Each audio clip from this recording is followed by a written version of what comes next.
You're welcome here. You're welcome here.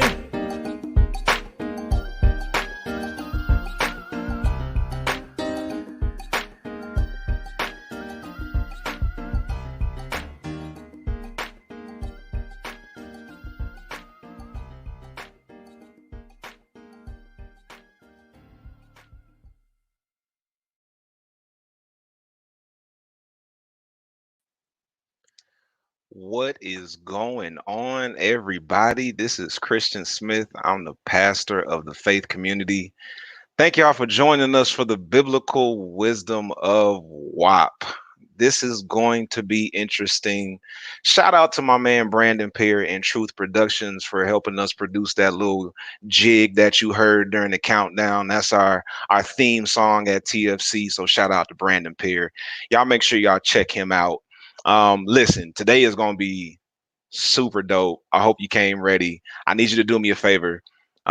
Two things: share this stream, and then comment, where you're watching from.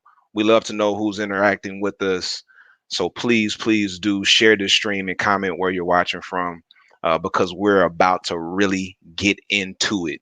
So I know some of you are new to the faith community, and I'm gonna tell you right now, and I know I'm biased, but that's cool. I believe the faith community is the coolest church you never heard of, hands down. And these people on the screen right here prove it. We got some of the coolest people in the world.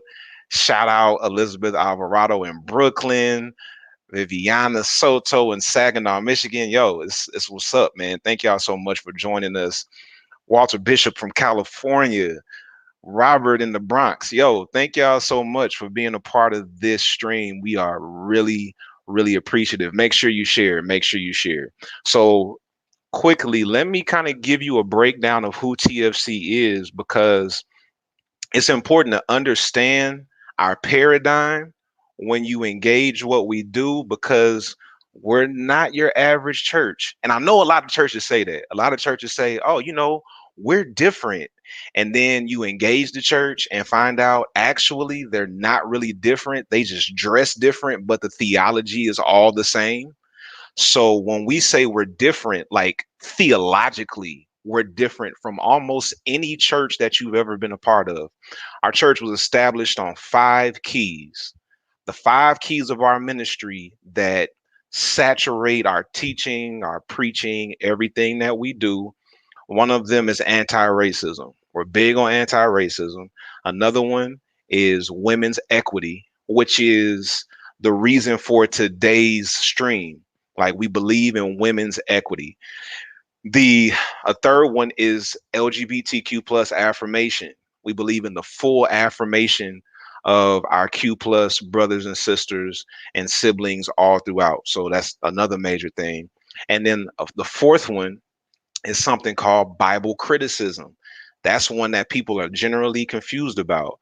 We believe at TFC, if you're going to take the Bible seriously, you can't always read it literally, right? So we come together in community and we listen for the voice of God and how God is speaking to us through the scriptures and how God continues to speak to us beyond the scriptures. Because we don't believe that when men closed the canon and said nothing else is going in the Bible, that shut God's mouth. And we as humanity have continued to evolve and understand and learn and grow new things about God. So we believe in Bible criticism. All of that is rooted in something called greatest commandment theology. Greatest commandment theology is a stream of theology that I curated, that is rooted in what Jesus says in Matthew 22, beginning at about verse 34, that the greatest commandment is you love God with your heart, your soul, and your mind. And then the second part is that you love your neighbor as yourself. And he says everything hinges here. So I actually wrote a little book about that. It's called Breaking All the Rules, an ancient framework for modern faith. If you want to learn more and get into some of the nuts and bolts of how our theological framework actually functions, go to my website, christianasmith.com, and you can pre-order the book. It's going to drop next month. So in a nutshell, for those people who come from church traditions where everything begins and ends with the question, well, what does the Bible say about that?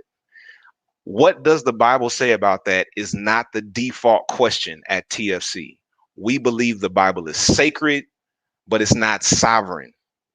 It's sacred, but it's not sovereign. So what does the Bible say about that is not our default question. Our default question is, how does the greatest commandment apply here? I know this is probably freaking some people out. You just got to get the book. You'll understand it better. I promise you. It'll make sense as we go. But listen, we're here to talk about this song, WAP, with Cardi B and Meg the Stallion. We got some excited people here to unpack it.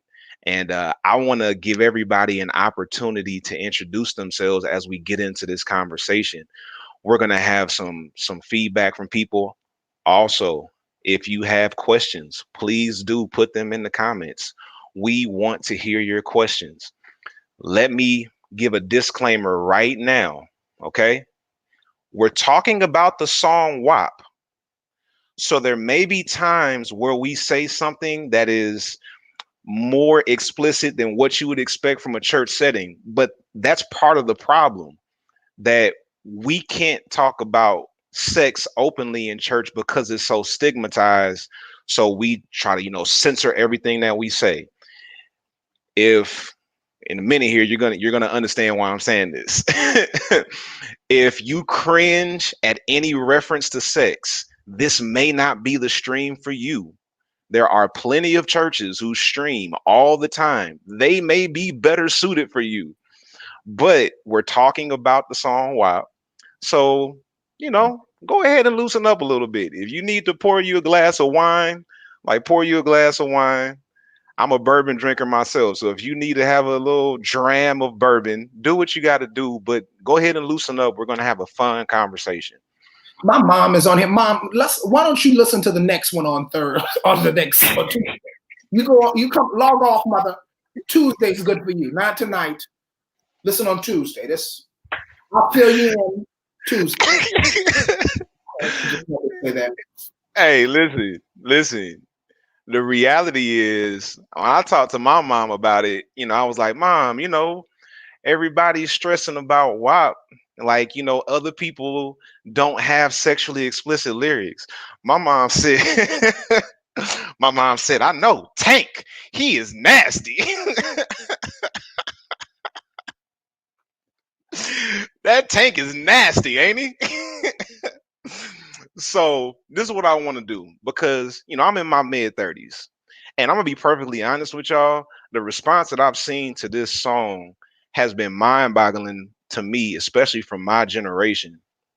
And it's been really interesting because it's the same people I grew up with who were frustrated at how our parents tried to censor us and tried to suppress what we listened to, even though we figured out how to listen to it anyway, right? And for those who want to know, why are you doing this? Why are you having this discussion? It goes back to one of the keys of our ministry. We believe in the right of women to freely express themselves, including expressing themselves sexually. In this instance, we're talking in particular about Black women. It includes all women, but in particular, it's about Black women in this instance. So yeah, I'm just really disappointed in my generation because we're becoming the old people we swore we would never be. So this is what I want to do to bring it home and make it real. Like, let's go ahead and get down to the nitty gritty. As you see, Grayson has his wine bottle right in the camera. Y'all pray for Grayson. No, pray for me because I got to deal with Grayson. Pray for me. Now, Grayson, don't be drunk over there. Don't get drunk. I don't need everybody saying, hey, over there, they got members on the screen getting drunk. I need you to keep all of your faculties. The Bible says be sober. Doesn't say don't drink, but it says be sober. So, Grayson, you got to get you one of these. See, nobody knows what's in this. I could be drinking water. I could be drinking whiskey. Nobody knows. Oh, God. What you worried about? True. Don't worry about me. Worry about yourself. All right. It needs to be water, but we're a miraculous church. Share the video. Again, share the video, tag some people. Let's talk about it. So this is what I want to do because my generation has disappointed me so much. I want us to be real about our childhood growing up and the songs that we listen to. So I want everybody to introduce themselves on the panel. These are some members of the faith community, some of the most brilliant minds you'll ever encounter, all gathered together at the faith community. So in your introduction, tell us your name and tell us what was one of your favorite inappropriate songs growing up and what impact did it have on you. So I'll start. Now, I told y'all, we just gonna keep it real, okay? I'm not pulling this song out because it's a gimmick, but I literally learned all the lyrics to this song. Keep it real. Yes, I'm a pastor, all of the above. I'm also from the hip hop generation. I'm a millennial. So my favorite, it was one of my favorite songs, not just sexually inappropriate, but one of my favorite songs was Slob on My Knob by 3 6 Mafia and Juicy J. So for me to grow up rapping all the lyrics to Slob on My Knob and then turn around and condemn Cardi B and Meg the Stallion for WAP would be quite hypocritical of me. So Renee, Adina, Howard, Freak, yes, exactly. Put yours in the comments too. Whatever your favorite inappropriate song, put it in the comments. Yes. So let's start with Tyranny and then Pamela, Marielle, Melanie, Grayson, and Myron. What's your name? And then what was your favorite inappropriate song growing up? All right. Hey everyone, my name's Tyranny Jordan, and my favorite inappropriate song growing up was Laffy Taffy by D4L. So I vividly remember sitting in a bus line in the 5th grade, waiting to get on the bus, and we had our little Walkmans, and we had the green CD. We was all listening to it, and I was just like, oh, this is my first like big girl. My mama didn't buy it for me CD. And so my cousins bought it for me. I remember vividly listening to it, and that was my song growing up. All right, dope. Okay, so my name is Pamela Merritt. Hold up a second, Pamela. Hold up a second. I'm sorry. This is my mama, y'all. Uh-oh. She said, where's her switch? Oh God, Mama, I'm sorry. I'm sorry. Yes, yes. Christian, you know you're gonna have to go out and pick it yourself, right? Right. Exactly. Man. Exactly. And if I don't get one that's sturdy enough, I got to go pick another one. That's right. Go ahead, Pamela. Sorry.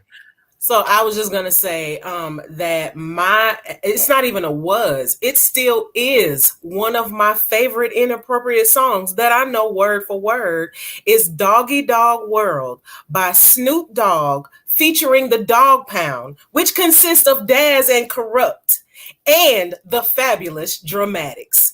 And the impact that it had on me was so great because I grew up in such a restrictive religious context, and the only place people would be honest with me about sex was at home. And so when I heard that song, it was like, finally, I get to hear about explicit sex, explicit nasty stuff without having to ask my daddy. Like, I get to hear about it from somewhere else. So like, yeah, that's still to this day one of my favorite songs. All right. Can we All right. acknowledge that they coming from my age in the comments? Like, I can't help when I was born. Like, Yeah. They coming for you hard too. Like, what? really How old are you? Marielle. All right. So I had to think long and hard about that. And because there was just so many. But if I had to pick one, I think I was 11 when this song came out. The first time I heard it, me and my family were actually, I think, on vacation or something like that, like in Nashville or something like that. The sound of it was different. I had never really heard, just the musicality was different for me. So my favorite inappropriate song, which I don't know if you consider it inappropriate, is Pony by Genuine. Oh yeah. The reason, the impacts that it's had on me is, first of all, I think as a kid, I knew he wasn't talking about horses. Okay. That was number one. And then number two, when I saw the video, it gave me such a great, for the first time at 11, it gave me such a great appreciation for the male body. So like watching him dance and seeing how fine he was, like, I think that was the first time that I was like, dang, men are fine. Like, that was like my first awakening, I think. So it had to be Pony. I can dig it. I can dig it. Let me see. Who we got next? Melanie. Oh my. Talk to us, Mel. Talk to us. I don't know, clutch your pearls. Okay, so I have several, but the one that came to mind when you initially said it was Pop That Pussy by Uncle Luke.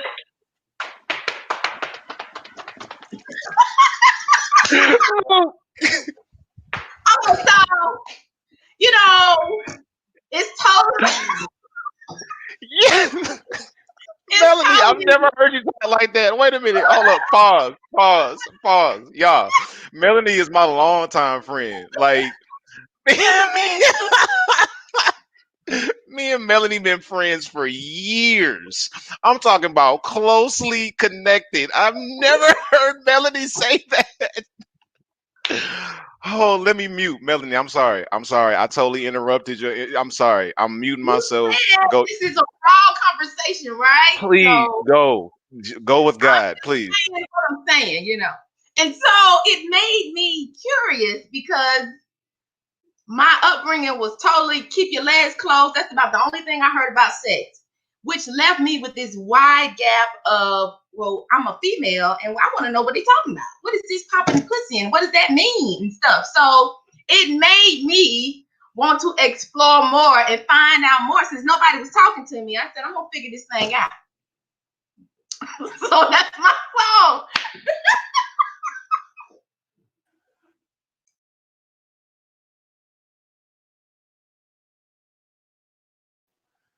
They gonna shut my church down. This is the end. This is gonna do it right here. This is the nail in the coffin. I can't breathe. Oh my God, I cannot breathe. I'm afraid to go to Grayson, but whatever. Grayson, you got it. Oh, I can't top that. I cannot. That was it. So I am Grayson Hester, pronouns he, him, his. And this is actually a kind of difficult question because there were no sexually explicit songs that would have been of interest to me for most of my life, because there were no mainstream like explicitly about gay sex songs, and I don't think there's that many now either. I mean, maybe Todrick or Troye Sivan. So I kind of have a few answers, and I'll keep it brief. But when I was young, like 4 years old, like my brother and me had Millennium by Backstreet Boys, No Strings Attached by NSYNC, and then Oops, I Did It Again by Britney Spears. And I remember waiting for a friend to burn the CD. This is the 90s, when I was 4 or 5. Sorry for everybody. That's true, Pam. Hey. And so I remember little 5-year-old closeted me choreographing my own dance routine to Oops, I Did It Again, which was probably just a lot of like clapping on 2 and 4 and white flailing around, but there was spirit to it. But then my mom put away all those CDs and we listened to solely Christian contemporary music until I was in middle school, when I listened to rock and alternative and metal because I was too good for all that. So it wasn't until I grew up and came out that I started listening to rap and hip hop, which I know I sound so white right now. I finally listened to the hip hop, and it was jamming. Those blacks are musical people, aren't they? Wow, there's such rhythm. They can really dance, can't they? So growing up, I feel like I came into the little, like what was started with Britney Spears, but had to get suppressed and put down, which is kind of what this conversation is about.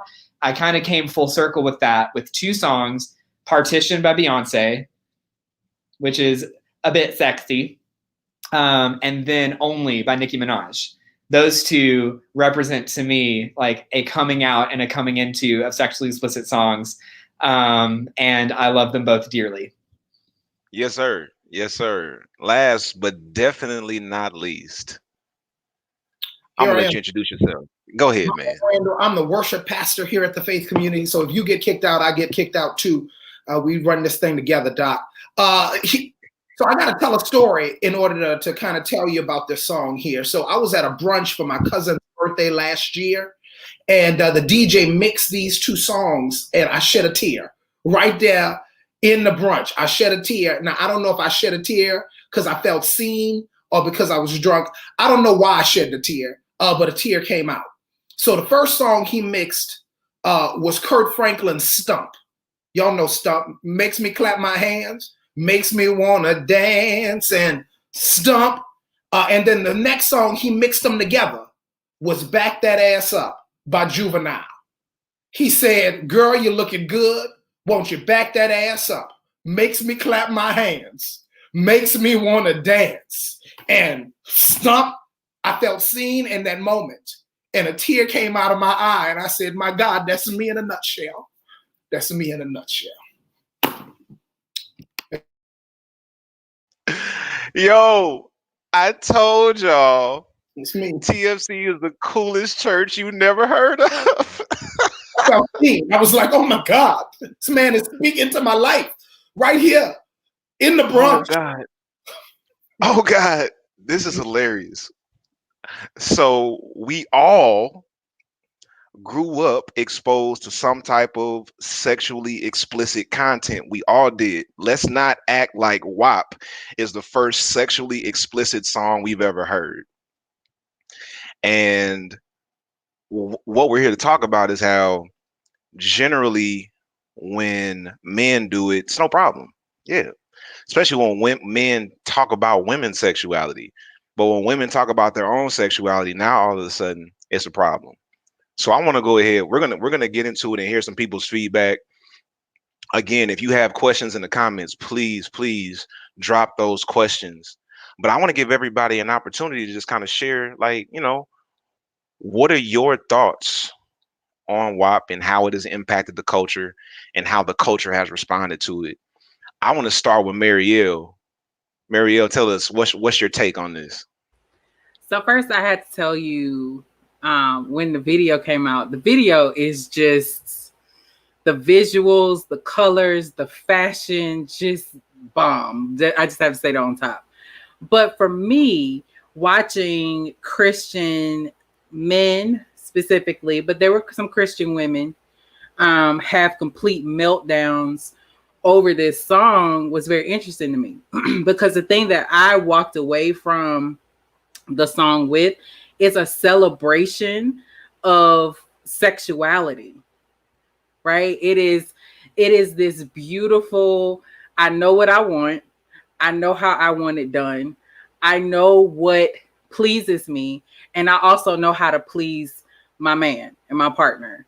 And I just thought, man, how freeing that is. And the thing I began to think about is, why are these men and these women having such an issue with the song? And then I had to really think about it, because I really believe that a lot of men still, especially Christian men, still feel like sex is only for their gratification, because that's how it has always been presented. And women who were having meltdowns, I really believe it's because they really want to experience that type of freedom, but won't ever admit it. And so for me, it was, I'm so proud to see Black women who are okay. And honestly, if I could be, let me just say this part. We should actually be applauding Cardi, especially if you're hardcore in, you know, sex, being in marriage and all of that, because she's a married woman and she's owning pleasing her man. She's owning how he can please her. And I think that that conversation needs to happen in our church constructs. I would love to see church be a little bit more sex positive. Because here's the thing, I was reading an article that was saying, I think about 71% of singles that go to church are actively having sex. So the scare tactics that the churches tried to use, I hate to tell them, it ain't working. Like, they smashing, it's happening. They smashing and then come to church. So I really think we need to start having this conversation, and especially for women, because women are most times shamed into owning, not, and it's not even just about sex, but really exploring their sexuality. And most times we are condemned for that, because again, sex really is not for a woman's gratification, is for a man. The only time a woman really is supposed to be truly involved is if she is, once she gets impregnated, right? Like she gets knocked up. But I really think we need to start having a conversation around women being okay with, first of all, enjoying sex, with being sexually attracted to people. That is totally fine. As a matter of fact, God gave it to you. Hello, somebody. Praise God, he did. You know what I'm saying? And I think we really need to start having these conversations, because we've tried to shame women for way too long for this. And I believe, honestly, right now, you have women in marriages, good old Christian marriages, who are miserable sexually because they can't tell their partner how to please them, because they never really learned about their own sexuality and how to please themselves. Praise God, because we don't want to talk about masturbation. We don't want to talk about women exploring their bodies. We're okay with men doing it though, but we don't really talk about women doing it. So you have women that are in relationships that are completely miserable right now, who can't even articulate to their partner what they enjoy, how they like it, what they want done to them, what they want to do to their partner. They can't even express that because they're bound. So I was really actually applauding WAP, because here are these women. You got Cardi telling you, listen, I can't cook, I can't clean, but let me tell you about how I got this ring. And I think that's important right there, because she knocked out traditional gender roles, right? Or what we're told we're supposed to be in marriage, right? You need to know how to cook, you need to know how to clean. She's saying, I don't know how to do none of that, but I know how to put it on them. Like I know how to do that. So I think we just have to have more conversations around women being okay in their sexuality, and it's okay like to just know what pleases you so you can articulate that to your partner. That's all I got. I just want to take a moment to acknowledge that Pamela is my wife, and I didn't marry her for her cooking or her cleaning. Amen. Anybody else have any comments that you want to say in response to? I didn't say she can't cook and clean. I'm saying I didn't marry her for her cooking nor her cleaning, because I know how to do both for myself. There are some things that she does for me that Lord knows I can't do for myself. Anybody else want to share? And a housekeeper. You know what I mean? Anybody got any thoughts about what Mario said? Anything that struck a chord? I kind of do. What you got to say? Just a little bit, just about, you know, talking about how women should be applauded for taking ownership of what, you know, being in tune enough to say what they want and what they know they can do. I think what has irritated me a little bit about the whole the men piece of it is how men are telling women publicly what should and shouldn't liberate them. Like, this should be degrading to you. I don't see how this is not degrading to women. I don't see how this is uplifting. It's like, but you don't have a vagina. So please put your lips together. That's all. That's all I wanted to say. No one woman can speak on behalf of all women as it pertains to what liberates women. So if one woman can't speak on behalf of all women, I know good and hell well I can't speak on behalf of women, or any other man should be trying to speak on behalf of what should be liberating for women. So I totally agree. Anybody that Mario bring up any thoughts for anybody else you want to share quickly before we move on? One thing I want to say is the liberation of owning your femininity is what I gained from what she just shared. And I'm in total agreement, because so many aren't proud of being a woman. And part of that, what makes us feminine, is our sexuality. So I totally agree with what Maria said. Okay, cool. Absolutely. So I want to share something real quick before we get into Bible story time. This is the biblical wisdom of WAP. So we're not going to just share our opinions, which, you know, I'm not going to do that right now. I'll ease you into that over time. I'm going to ease you into that over time. So I just want to share some thoughts, and then we're going to get into Bible story time as we discuss the biblical aspect of WAP. So when I think about people's response to WAP, I'm talking about church folk, men, women, straight, young, old, all of the above. I think about, and I'm going to reverse engineer this, right? I'm going to go to the end and work my way back up to the beginning, because in the church for generations, we have used the promise of heaven and the threat of hell to manipulate people to get them to do what we want. So everything goes back to the promise of heaven and the threat of hell. And the way we control people is by telling them that if you sin, that sends you to hell. So you deal with sin, that gets you to hell. But the issue is, I got to be able to convince you of what is actually a sin. The way I convince you of what is a sin that can send you to hell is by creating shame around certain activities and ideas. Because if I can put shame on an activity, I can convince you that it's sin and then tell you shouldn't do that because it'll send you to hell. So I'm going to try to keep you from hell, right? And I'm going to tell you that sin sends you to hell. The way I convince you that something is a sin is by making it shameful. And the way we do that is we stigmatize. When you stigmatize something, you associate it with shame and disgrace.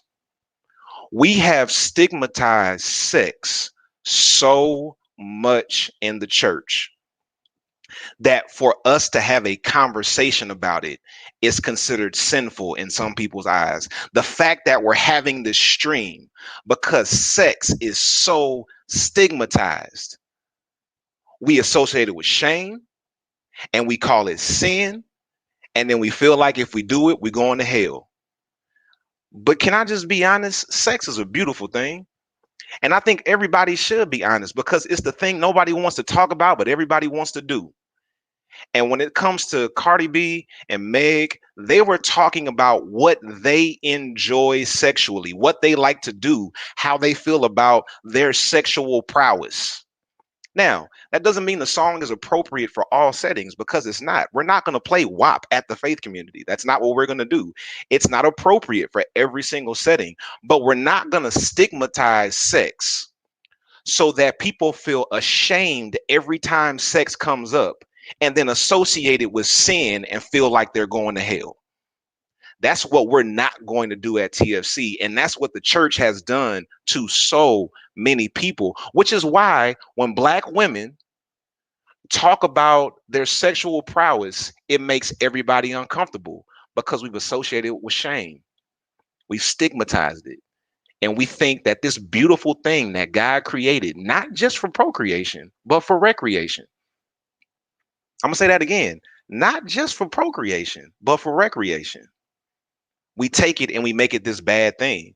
And I believe that's something that we need to really have a conversation about in our churches if churches are willing to do it. Sex should not be stigmatized. Sex should not be a shameful topic. That's why so many of our kids are figuring out how to have sex from each other because their parents won't talk to them about it. So we need to have that conversation. Anybody have any thoughts on that whole stigma, shame, sin, hell piece? We're not going to sing it at the faith community. It was on the outline for next week as we announced our new connection group for singles and married people. It's not. I got to delete it. You told me the worship pastor. Never mind. Okay, you didn't tell me. I just need to tell you in advance. You didn't tell me that was your plan. It was absolutely. We was gonna WAP and worship right there. Okay, I'm sorry. Continue. We're talking about shame. I digress. Shame's not good. Not good. No, and I want to say something. Shame isn't inherently bad. There are some things you should be ashamed of. Mm-hmm. You should be ashamed when you do things that harm people or things that harm yourself. So we've been shaming Meg B and Cardi just for talking about their sexual prowess, but we don't put the same amount of shame on all the rappers who talk about sexual assault like it's normal, rape like it's normal, like because it's a part of the lyrics. So we just sing along with it. But if we really look at some of these lyrics, they're talking about sexual assault and rape. They should be ashamed of that. But because we don't check them on it, they just keep going. I don't even think it's just that. Like if we just look in the church, some of these pastors and deacons, they like WAP because they got mistresses and they sleep with people that's not they wives, and I mean all of these things. And I think there is this, like you were saying, it's this shame factor because it's the manipulation of control. It's like we can control you to think this, but behind closed doors, we're doing something totally different. And that's the hypocrisy that people cannot stand in these churches. It's like, so clearly there is a sex problem amongst a lot of church leadership. Like even growing up, I can think of at least 7 examples, right? But in the pulpit was saying something totally different.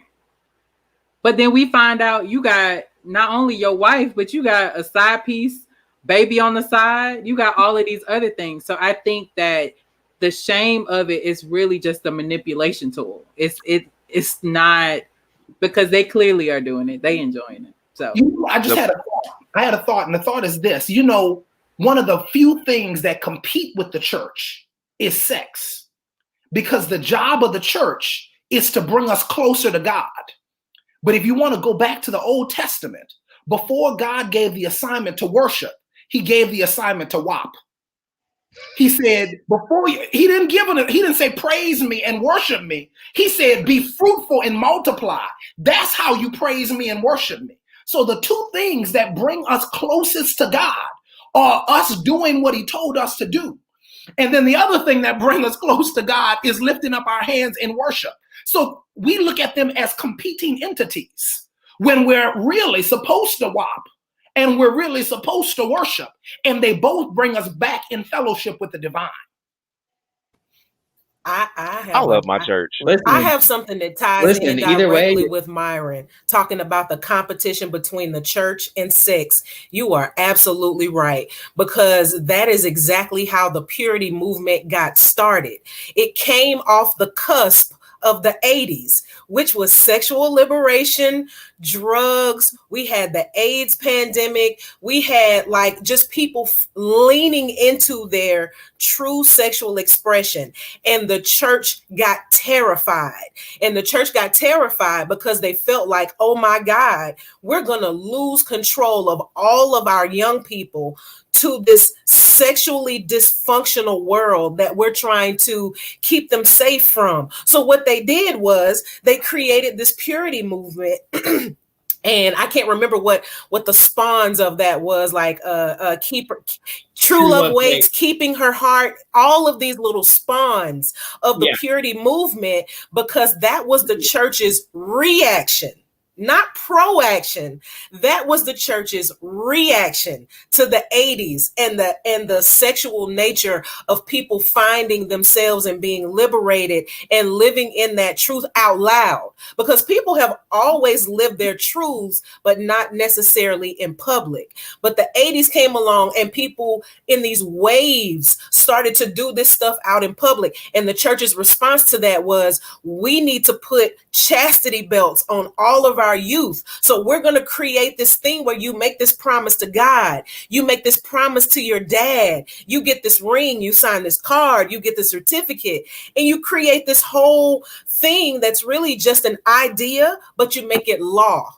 And so you take something that is a fear-based response, you create all of this stuff around it to make it look official, say that it's law, and then all of those kids in their 40s and 50s have to come and see me for religious trauma therapy, because that has dictated the way they operate in their sexual experience their entire lives. Okay, I'm done.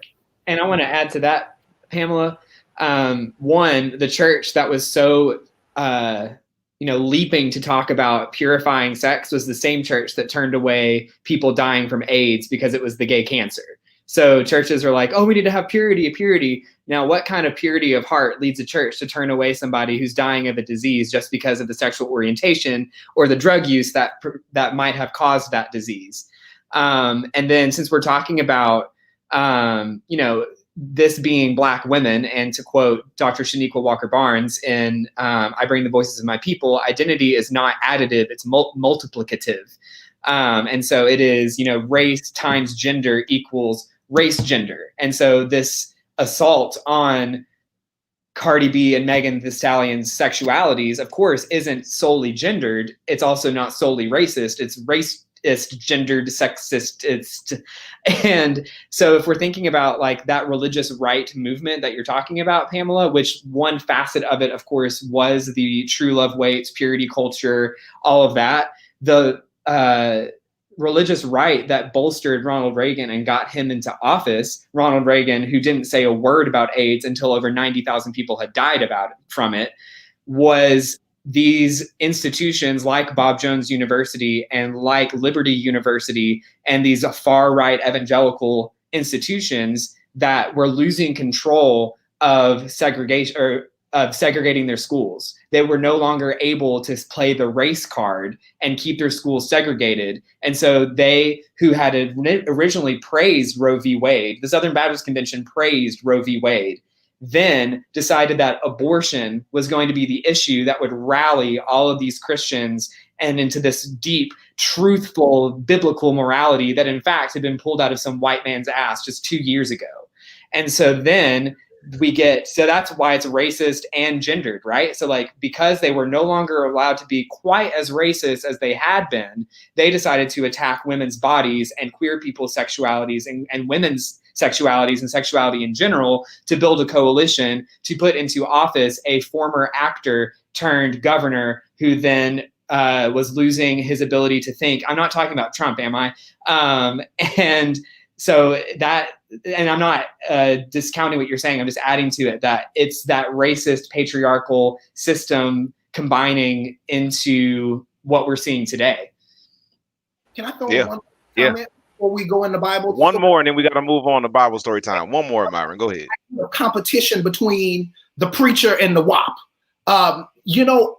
I want to share this because we've been praying for revival for years. The church has been saying, oh, God, give us revival.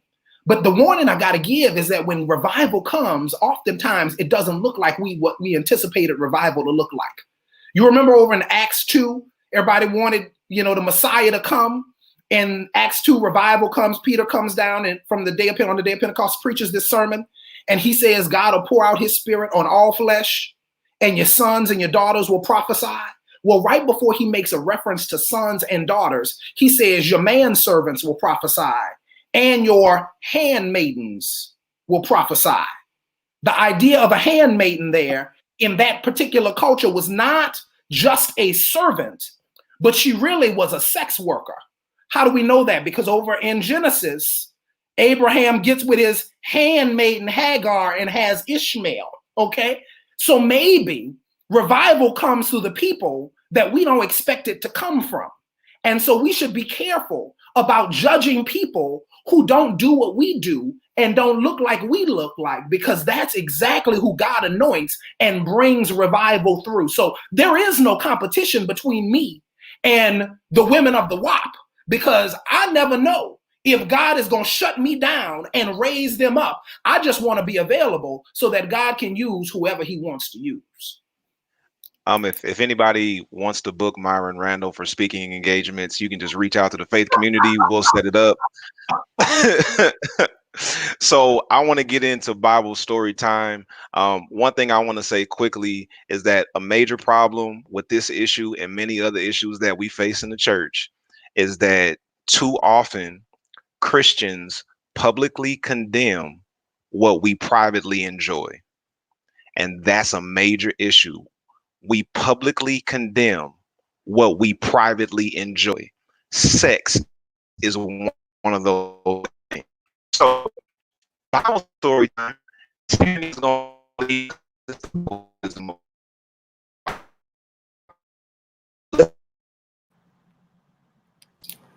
Awesome. Can you guys hear me? Okay, great. So I want to talk about Ruth and Naomi and Boaz. And so if you all are familiar with the story, we have a tendency in church culture to be waiting for our Boaz, and Boaz gonna come save us and marry us. And I just really don't understand where that came from, because they clearly didn't read the text. So we're gonna go walk through the story and then draw some different conclusions. And so if you think about the book of Ruth, it's really a short book. So if you guys have time after this is over, you should really read it. You can read it in like 20 minutes or less. But let's do a brief synopsis of the history, and then we'll get into how Ruth and Boaz got to doing what they was doing. So there was this famine in Israel, and Elimelech and his family moved to Moab.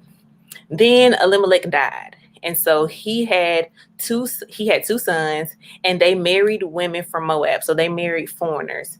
But then his sons died. And so Naomi, who was Elimelech's wife, was left with no husband or sons and these two daughter-in-laws who also had no male children.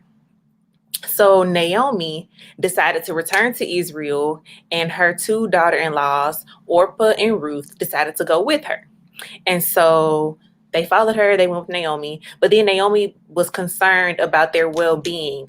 And so she told them to go back home, go back to Moab and find their own husband so that they could have, a successful life, because patriarchy, and you needed a man to be successful in this culture.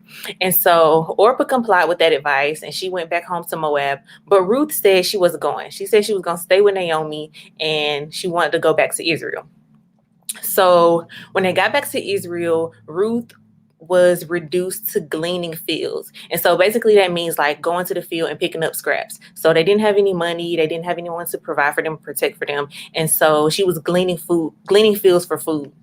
And so Boaz, a well-to-do man, was a kinsman of Naomi. So he was related to her down the line a little bit. They knew each other. And he noticed Ruth, he noticed her. And so he encouraged her to continue reaping in the fields and instructed his workers to make it easy for her to pick up scraps as she went along throughout the day. So that's where we are before we get to chapter 3 in the book of Ruth. So I want to read a few verses just so you can hear it, so you don't feel like I'm trying to play any tricks on you about what the text actually says. And so in chapter 3, I'm going to read verses 1-5 really quick. So Naomi, her mother-in-law, said to her, "My daughter, I need to seek some security for you so that it may be well with you. Now here, our kinsman Boaz, with whose young women you have been working. See, he is winnowing barley tonight at the threshing floor. Now wash and anoint yourself and put on your best clothes and go down to the threshing floor. But do not make yourself known to the man until he has finished eating and drinking. When he lies down, observe the place where he lies. Then go and uncover his feet and lie down, and he will tell you what to do." She said to her, all that you tell me, I will do." And so after reading that, the details of the story are left to one's imagination, but it's pretty clear that Ruth intends to entice Boaz with her charm, especially since she's going at night and hoping to avoid being seen. So if we see, as we see in verse 3, it says, don't make yourself known to him. In biblical language, if you know somebody, you know somebody. Okay. All right. And so it also says in verse 4 that when she gets there, she's supposed to uncover his feet and lie down. And so in Hebrew Bible, feet are not a representation of feet. Feet are a representation of the glory. All right. And so Naomi didn't tell her to go to the threshing floor and take the man's shoes off. Naomi told her to go to the threshing floor and uncover some other things.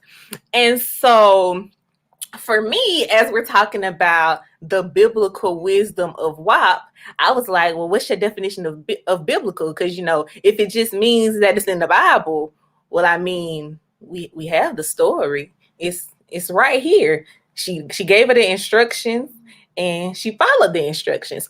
And so if you continue reading throughout the story, you'll see that Ruth eventually gets what she was looking for, Boaz's hand in marriage. So there was another guy in line, but Boaz went to him and he said no, and this, that, and the third.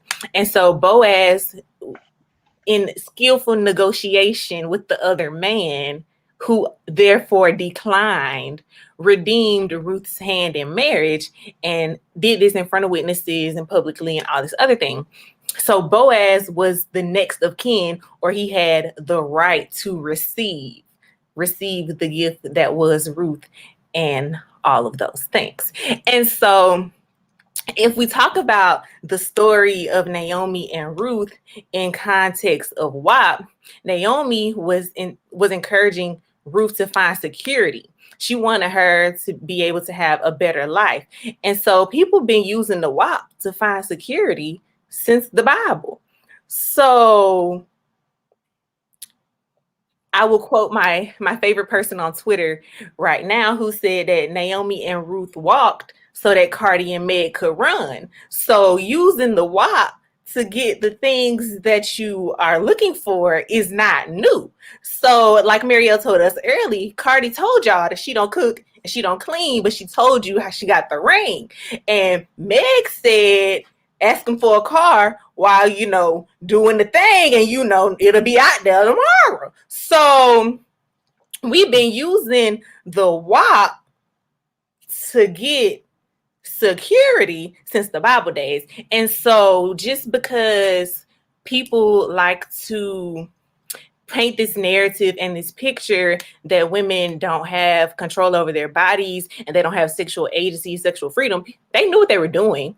Naomi didn't tell her to go there with no intentions. Her intentions were to have a husband. She had an end goal. She knew where she was going. And so I just want you to know that people have been using the WAP to gain things and security since the Bible times. Yeah. And y'all forgive us. It's a storm outside, so a lot of us are losing our signal. But I want to just state, I didn't hear everything that Tyranny said, but there was no biblical condemnation for anything that Ruth did. The narrator of the text or the people in the text never condemned her for what she did. You gonna say something, Tyranny? And in the end, she got the son, she got the legacy, she got the promises of Abraham connected to the lineage of David. So like it's a whole lineage that's birthed out of Naomi and Ruth's plotting with the WAP. Yes. Yes, absolutely. Anybody got any thoughts on that story before we move on? Just real quick, take about 60 seconds. Tell us what your thoughts are. I was just thinking about the two books in the Bible, in the canon that we have that Protestants use without the Apocrypha, Ruth, Esther. And both of these stories involve women who are using their sexuality to either liberate themselves and carry on a lineage and or save a people.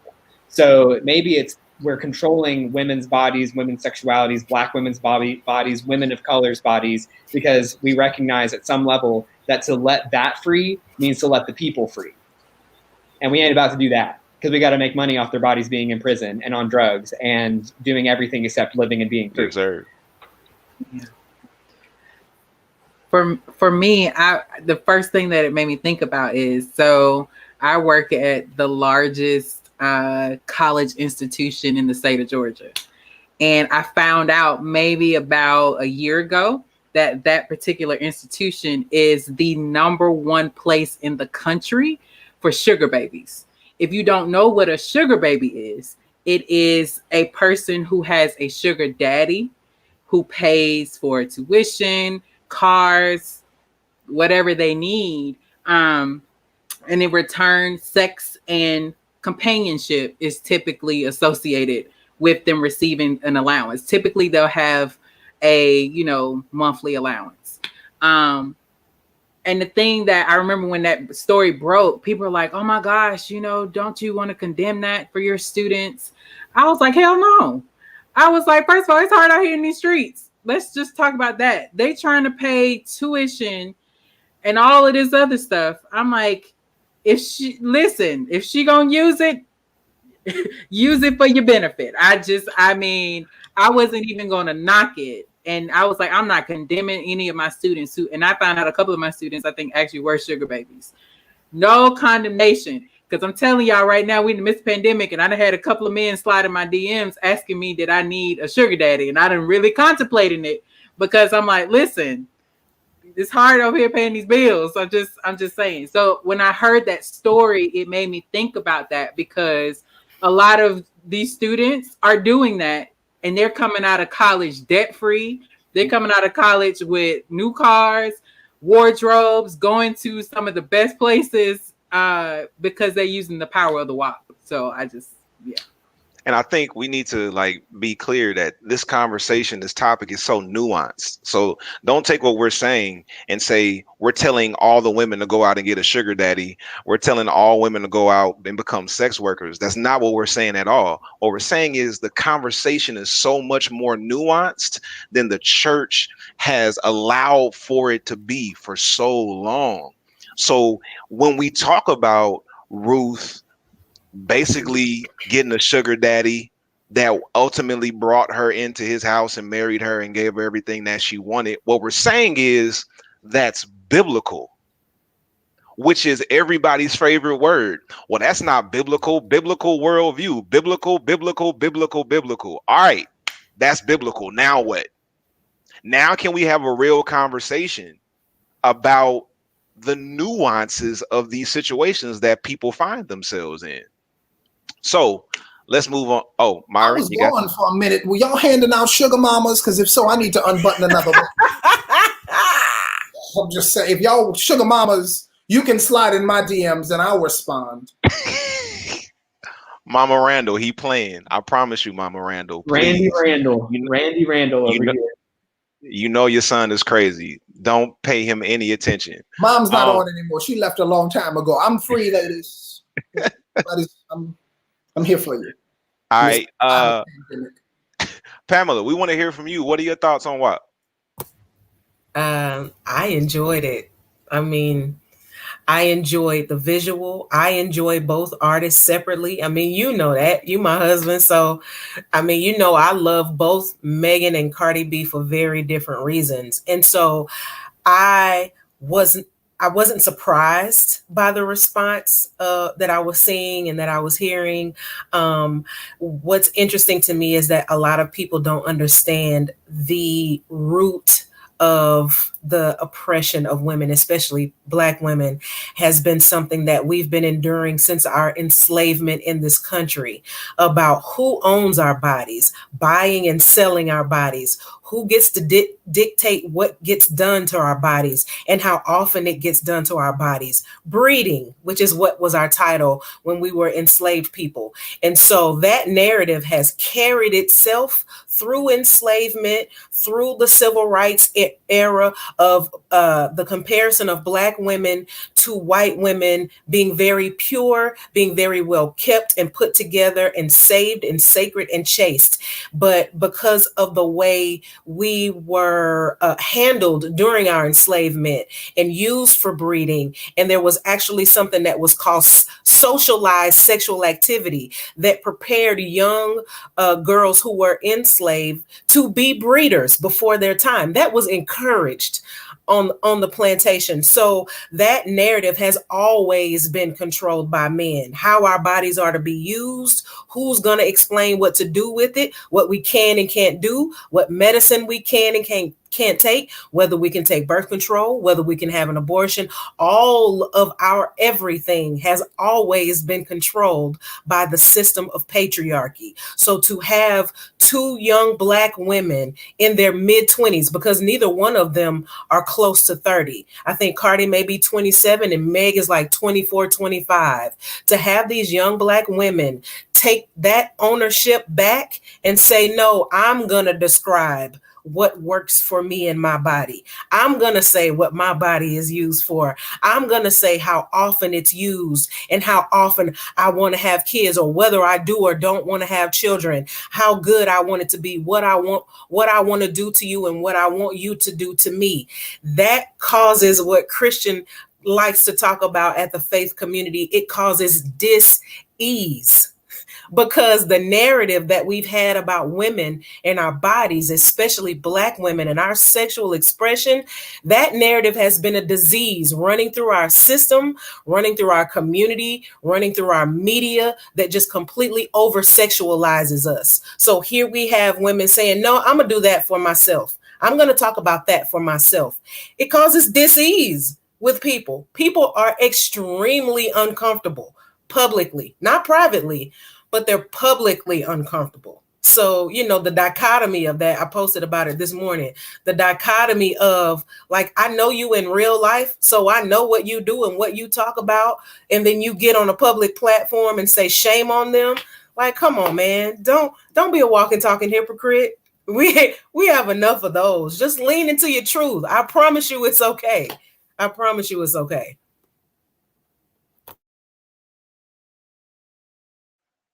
We have heard from the lady who does not like to be called first.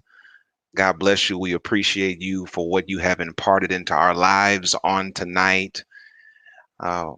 We now want to extend an opportunity. No, I'm playing.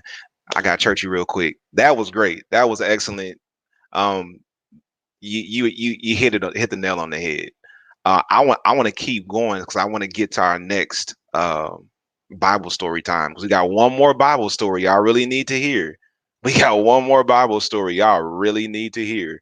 Before we get to that Bible story, we want to hear from Grayson, just your overall thoughts on WAP and the impact. Like, tell us real quick, Grayson. All right. Well, now the white man's going to talk about what I think about Black women's sexuality. Gird your loins. It's time. Totally kidding. I mean, I'm going to talk about my thoughts, but I'm first going to start by saying I loved it. And I thought, like, the whole time I was watching it, I was just like, she said, and she did, and they, and it was just so good. And of course, Normani, we got to talk about Normani. She slayed it. She killed it. Jenner was also in there, but Normani was there and she was awesome. But I was really interested with my response because I am not straight. I'm not Black. I'm not a woman. So the only thing that Cardi and Megan and I have in common is that we're cisgender, presumably, which means that our gender identity corresponds with the sex we were assigned at birth. So I was assigned male at birth. I got a penis. I could be known. My feet could be uncovered. And I identify as a man. So I'm cisgender. And they assigned female at birth, identify as women, cisgender. But other than that, we don't have much in common. So why is it that me as a white cisgender gay man and other gay men like me, gay men, we love Normani, Beyonce, all the divas, Madonna, Britney. Why is it that we love these women who have little in common with us? And it got me thinking about, this system of patriarchy. We've already talked about it being racist and gendered, right? So the phenomena of homophobia / heterosexism and sexism are a very toxic couple that sleep in bed together and produce very toxic babies long past the point they should. 19 kids and counting, 19 centuries of kids and counting. And so we don't get heterosexism if we don't also have sexism. And so why I think me as a white gay man seeing Black women naming and claiming their sexuality and their sexual freedom to have sex with with men means that I recognize I've been oppressed in my ability to express my desire to have sex with men, and for them to do it frees me up to do it.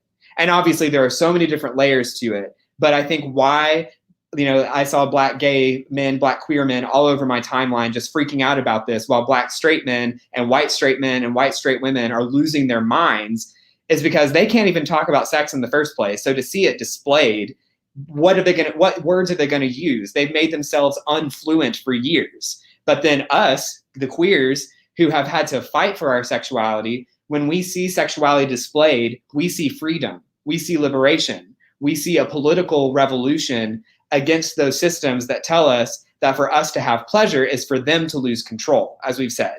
And so if we're going to talk about sexism, heterosexism, I like what Dr. Cheryl B. Anderson, a womanist scholar, said, who said that sexism is the original injustice. I'm not sure that, I'm not saying that as prescriptive, you need to believe that. But if sexism, for the sake of argument, is the original injustice, then it is a worldview that is promoted by men, and in this context, white European men who believe themselves to be white, who saw the global South, Africa, South America, Latin America, Southeast Asia as soft, as penetrable, as rapeable, as exploitable. And so saw them as they see women, saw Africa as they see women, saw Southeast Asia as they see women, which is exploitable, soft. There's a reason why pussy is a slur, when in fact pussies are much stronger than penises. because you ain't seen any video on AFV with a woman getting kicked in the groin and going like, oh my God, it hurt so much. And if men are that strong, then why is it the soft pussy that can control them and save a people? So if we're going to talk about like these systems, then it was the control, as Pamela noted, of sexuality that allowed these female continents to be exploited. So it was these savages who are naked and are having sex wantonly with pleasure, and these gender non-conforming two-spirit people, or these people who are having sex in not the ways we thought. We're going to name them savages. So then we're going to exploit them, these female countries, by gendering and sexing these continents, and then gendering and sexing these people. So if Black women are going to claim their sexuality, then they're offering a critique of the entire last 400 years of history. And the last thing I'll say, because I could go on about this for a long time, the last thing I'll say is, of course, queerness is wrapped up in that. Of course, femininity is wrapped up in that. But the fact of the matter is, these men, cisgender straight men in particular, and women, hoping to get some of the spoils of what men have stolen, are so afraid of what Cardi B and Megan Thee Stallion are doing, because it essentially means, I'm losing my train of thought, I had too much wine. It essentially means that they're afraid of where they came from. When Black women express their sexuality, they're expressing why we're all here. We're all descended from Ethiopia, from Africa, that is theorized, and I tend to believe. And so if men are so afraid of why they got here, then are men afraid of being here? Are men so fragile that they're like, I don't like being here, so I don't like what got me here? And so I think when women, Black women in particular, women of color less particularly, when they express sexual pleasure, when they take ownership of their sexuality, men are so afraid of that because women possess a power that men could only dream of. And it is to be the original means of production. Everything that men have constructed as a capitalist system is a farce, because it is their pale imitation of what women can do naturally, which is to produce, which is to control who gets here and who doesn't, which is to do what men try to do. And so if women express their sexuality, women are asserting the power of the universe, which is to create and not to exploit. And men who base their identity in exploitation and in farcical creation can't handle that, because it ultimately disproves their own existence. Okay, that was Grace and Hester, ladies and gentlemen. Listen, we got about 20 more minutes. Y'all hang with us. We got about 20 more minutes. You have to go back and watch that to really like internalize everything Grayson just said. He's the brain among us. Y'all smart. Yo, that was heavy. So give us about 20 more minutes, because we still got to hear from Mel, and it's Bible story time. So we're gonna kick it over to our worship pastor, Myron Randall, to give us another Bible story. Randall, give it to us, man. All right, folks, I'm about to tell you the most significant story you have never heard. This story is biblically significant, but I promise you never heard it taught in church. I'm going to tell you the story of Judah and Tamar in Genesis 38. So let me break it down for you. Judah has 3 sons, Onan, and Shelah. Tamar is married to his first son, who dies. They die. He dies without Tamar and having any children. So according to the Levitical law, Tamar then has to marry the next of kin so that she can have a son to continue the lineage. So she marries Onan.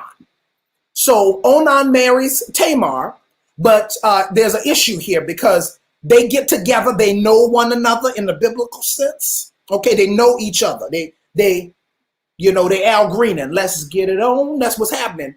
And Onan feels guilty about sleeping with his deceased brother's wife. And he practices, in the Latin, it's called coitus interruptus, which is a fancy way to say that he pulls out. And instead of copulating with Tamar, he copulates with the ground. So she cannot conceive.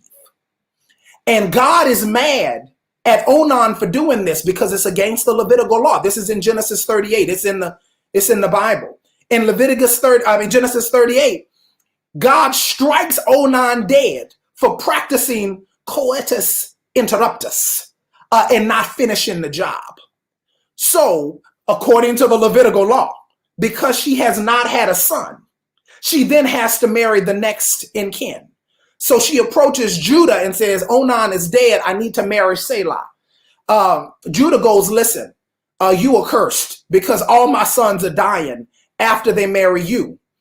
So I'm not going to give you Selah because he's too young. He's too young. Wait a little bit and you can marry him later on. Well, Selah comes of age and still Judah hasn't allowed Tamar to marry Selah.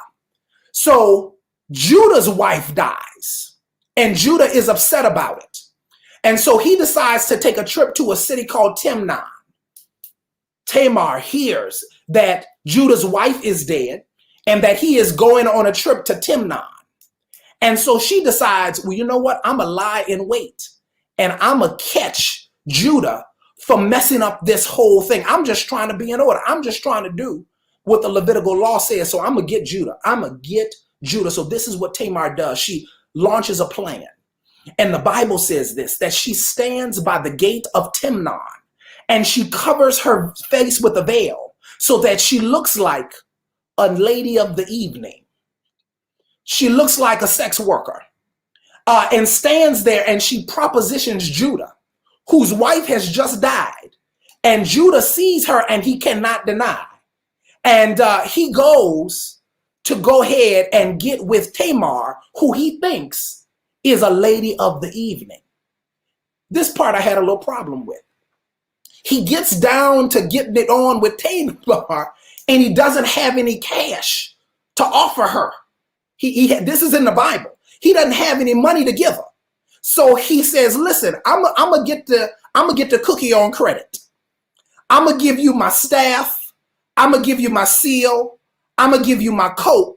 And I'm gonna get home and I'm gonna send you a goat to pay for the services you have rendered.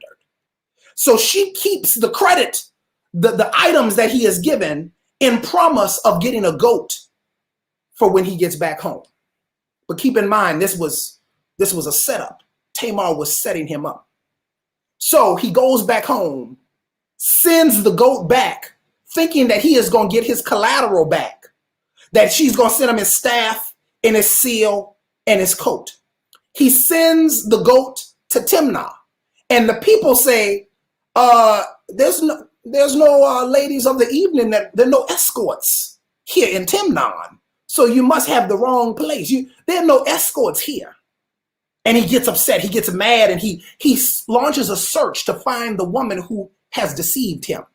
He finds Tamar, and he gets so mad at her that he says, we need to burn this woman at the stake. But unlike his son Onan, Judah did not know how to practice coitus interruptus. Didn't know how to do it. And so without him knowing, Tamar was pregnant with his child. And so, read your Bible. It's in there. I'm just telling the story that's in the text. She's pregnant with his child. So when he says, burn her at the stake, she brings up his coat, his staff, and his signet ring and says, this is the man who is the father of my child. At which point, Judah has to bow his head and say, it is me, because the signet ring identifies him as the man who has slept with Tamar. Now, here is why this story is significant. Because Judah and Tamar make it to the biblical lineage of King David.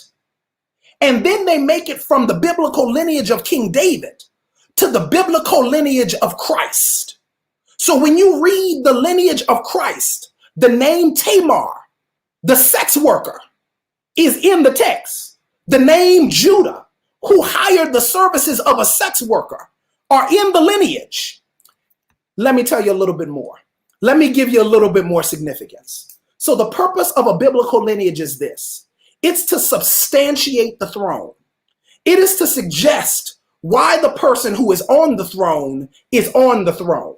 It's to show that you came from good stock. That's why you're the king. Really, they've handpicked the lineage so that they can show that the same aspects that are in the lineage are also in the king. And this is not my original thought. This is from Framer Kinsey, the late great Bible scholar from the University of Chicago. She was a Jewish rabbi. She said this. She says the name Tamar is in the lineage of David and then in the lineage of Christ because she is demonstrative of what exactly should be on the throne. She demonstrates why David should be king and why Jesus should be king. She shows us that if you want to make it to the throne, you've got to be assertive. You've got to be innovative, and you've got to have fidelity to your principles. Tamar was doing all of this work to have a son in the lineage of Judah so that she could have fidelity to the Levitical law. She demonstrated assertiveness, ingenuity, and fidelity, all so she can be in line with the law. In other words, she worked the WAP in order to be in the will of the Lord. Genesis 38 for the people of God. The word of God for the people of God. Thanks be to God. Okay. She worked the WAP to get in the will. Oh! That's what she did, Reverend. Yes, Myron. Yes, yes. The doors of the church are now open. Right. If you would like to give an offering, you can hit TFCAC. Yeah, you need to give right now. Can we put the giving information? Y'all need to give an offering after that. Yo, we in the book. We in the book, y'all. We in the book. That's what everybody leans on to condemn others for things they privately enjoy. But we in the book. So we really have to reassess how we use the book as a weapon against people. The Bible's not the problem. It's the way we weaponize the Bible that becomes the problem. Man, anybody want to share any thoughts before we move on to mail, and then we're going to wrap this thing up? Anybody else? You better work your WAP to be in the wheel. That's what I got. I just, woo! Yo, it's real. It's real. Okay, everybody, listen. We got one more person we got to hear from, and then we're going to wrap it up. We really appreciate y'all for spending this time with us. Like, this is what we do at TFC. This is how we have church, to be perfectly honest. We have a more traditional worship service once a month, but the rest of the time we get together and we commune together and we go to the scriptures and unpack it to understand what God is saying to us in our current context. So this is an example of what church is like. And we talk about topics like this all the time. This is not a gimmick. This is what we do all the time. So I want to hear from Mel about your take now that we've heard the Bible stories and heard other people's thoughts. Because Mel, you destroyed us in the beginning with your song. So like, I can't get over that. I'm going to go back and watch it so I can hear it again because it messed me up that bad. Mel, what's your take on WAP? Okay. First of all, I like the song. When I looked at the song, I was impressed, honestly, with two words came to mind when I saw the song. The two words are permission and celebration. What I saw in the song is two women giving each other and celebrating each other as being women, as well as giving each other permission to be fully a woman. And so those are the two things is why I like the song. I liked everything about it because it was provocative. It didn't allow us to stay in one place. So instead of going by all the stuff that everybody else has said, is so true. because we've given our power away in some regards and done a disservice to us as females by only limiting us to what you think or what society has told us we are.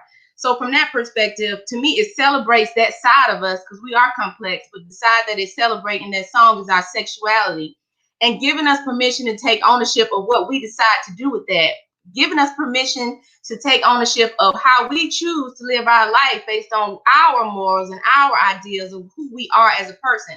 It gave permission for us to be a whole person. So some of the stuff I wanted to say was not only did it embrace your femininity, it also spoke to me because I'm sure some of us on here have gone, grew up in the church. And with that being the case, the message that was given to me as a young woman was, don't ask about your femininity. Don't even say the words that I said earlier, pussy. Okay, that's part of who we are. But it was like, don't even bring it up. To see people literally like lose the color in their face when you even bring up the word sex was just detrimental to a lot of us growing up in the church. And so it actually put us in a position where I can remember hearing about other people's escapades in high school and college. And it triggered me to want to know more because I didn't have anywhere else to get the information. And so as I got older, it made me want to know more about it because it was something that was never celebrated. It was not something that was never celebrated as being normal. It was like a taboo, as was mentioned before. It was a stigmatism. It was something like a mystery. And I think it's unfortunate because a lot of people that grew up in the church as a child are giving away their power by making it the place of a man to tell you how you want your body to be treated. It's this disservice to us because we don't know what we like. You don't know what to tell somebody about. If you're waiting until you are married to figure it out, that's not the time to figure it out because then you're losing who you are and giving that power to a man to figure out. So I think the song was beautiful. Yes, it was a different kind of beautiful, their words and stuff. But if you look at the underlying message of the song, it's celebrating women for who we are. It's celebrating that we are very complex. We're very brilliant. We can do whatever the heck we want to do. And we can choose how we want our bodies to be conveyed with anybody that comes in contact with us.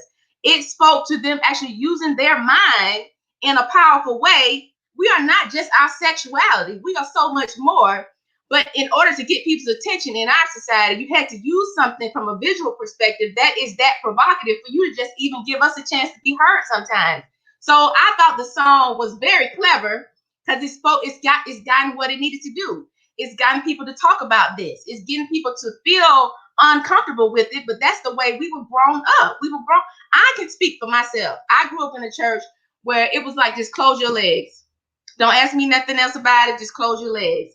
And that is the worst thing you can do for anybody growing up in the church. Parents got to take back that responsibility and start talking to their kids about your sexuality. It's a part of who you are. It's not nasty. It's not unnormal. It's not weird to have questions about what that means, and have real conversations with your children so they don't feel ashamed. Because one thing this thing can lead to, I don't think a lot of people understand that the suppression of who you are as a woman, as far as your femininity, is suppressing. It deals with your emotions. It deals with your mental state. It deals with your physicality. And if you've never celebrated who you are as a woman for years growing up, then you're suppressing a big part of who you are. And with that suppression, it shows itself in so many ways. Some of those ways in a physical way could be addictions. It could be ailments in your body. It attacks your systems. It could be your nervous system. It could be your endocrine system. It's lots of things that people don't realize. Your suppression of who you truly are is impacting how you show up today and how you fully operate in a normal, healthy way. So in a lot of ways, this stuff is unhealthy. For you to be ashamed of your sexuality is a disservice. I hope that whoever hears this, that you take another look at the way you're presenting sex in the church. Stop beating people over the head about it and just really be open about having a conversation. All of us came from sexual encounters. That's how we ended up here. So you need to be in a position to not look at it as a shameful thing, but something that should be celebrated. And if you do it in a way that is normalized, then a lot of these conversations won't feel so attacking and painful to have. I'm gonna stop talking. Melanie Ivy, yo, TFC is the coolest church you've never heard of. I promise you, the coolest church you've never heard of. I'm just so grateful to everybody who joined us. You're gonna have to go back and watch this again. We crammed quite a bit into an hour and 20 minutes. So you're gonna definitely want to go back, watch this again, share it with your friends, have a conversation about it. Listen, we will really appreciate it if you would support our ministry financially. We're doing a lot of really important work. You know, I don't know of any other churches that would do this. So if this is meaningful to you, we want to ask that you would support the work that our ministry is doing, because we are doing our best to really seek justice and set people free. So when we have conversations like this, it's because somebody is bound in sexual suppression and they can't get it. They don't have an opportunity to get to know who they really are. And we want to come against that. So if you support that kind of work, please do.